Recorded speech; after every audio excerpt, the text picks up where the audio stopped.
Shalom, selamat pagi. Renungan kita hari ini berbicara tentang korban persembahan yang menyenangkan Tuhan. Bilangan 28, 29, dan 30. Bangsa Israel ketika keluar dari Mesir, mereka dikeluarkan dari kehidupan lama yang penuh ikatan dosa, kebiasaan buruk, dan penyembahan berhala. Dibawa untuk masuk dalam persekutuan dengan Tuhan dan membangun kehidupan ibadah yang baru, membangun kehidupan rohani baru bersama hambanya Musa yang ditetapkan untuk menjadi penyambung lidah Allah bagi umat Israel. Ada beberapa hal yang perlu kita renungkan tentang persembahan yang menyenangkan Tuhan. Pertama, persembahan yang menyenangkan Tuhan datang dari inisiatif atau kemauan Tuhan sendiri terhadap umatnya. Tuhan berfirman kepada Musa. Tuhan berkata kepada Musa agar orang Israel mempersembahkan persembahan-persembahan berupa korban api-apian yang menyenangkan Tuhan. Bilangan 28 ayat 1-2. Korban ini harus dilakukan dengan setia setiap hari. Kalau kita mengukurnya dengan kehidupan kita hari ini, korban ini amat berat. Berat dari segi jumlahnya, berat dari segi caranya. Akan banyak korban-korban ini tidak akan terpenuhi di zaman kita yang hidup di dunia modern dengan penuh kesibukan. Apa tujuan korban ini dibuat oleh Tuhan? Tidak lain adalah Tuhan ingin membangun persekutuan dengan umatnya. Persekutuan yang dibangun bukan datang dari cara umat, tetapi dari cara Tuhan. Kalau Tuhan yang membuat caranya dan aturannya, pasti sesuai dengan kehendak Tuhan. Bilangan 28 ayat 1-31.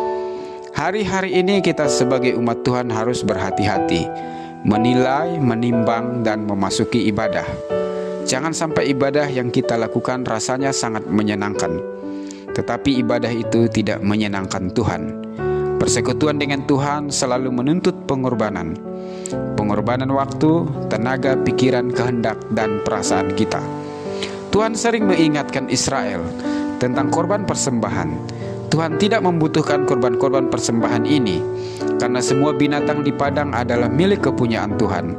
Yang Tuhan butuhkan adalah umatnya yang akan menjalin dan membangun persekutuan dengannya melalui cara-caranya.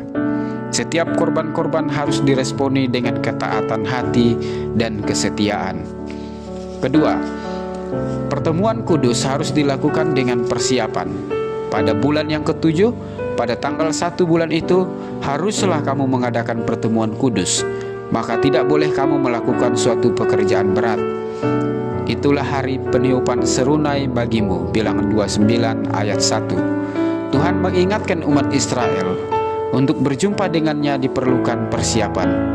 Kedatangan Tuhan disambut dengan tiupan serunai sebagai tanda ucapan syukur umat Israel terhadap pemeliharaan, anugerah, dan pertolongan Tuhan. Setelah itu mereka akan mengorbankan banyak korban persembahan atas perintah Tuhan. Tuhan melarang umat Israel untuk bekerja keras menyambut kehadiran Tuhan. Tujuannya adalah supaya mereka tetap fokus kepada Tuhan. Banyak perkara di dunia ini yang membuat kita tidak fokus dengan Tuhan. Seringkali kesibukan merampas keindahan persekutuan dan ibadah kita dengan Tuhan. Kadang-kadang kita merasa diburu waktu dalam ibadah, padahal ibadah itu adalah kesempatan kita untuk berjumpa dengan Tuhan. Sebagai umat Tuhan, ibadah adalah korban kita yang seharusnya menyenangkan kita dan menyenangkan Tuhan. Karena sekali lagi Tuhan tidak menuntut korban-korban itu, tetapi yang dicarinya adalah hati kita, yang dicarinya adalah pribadi kita. Pada akhirnya, inilah yang dituntut Tuhan pada setiap korban-korban yang dimintanya. Roma 12 ayat 1-2.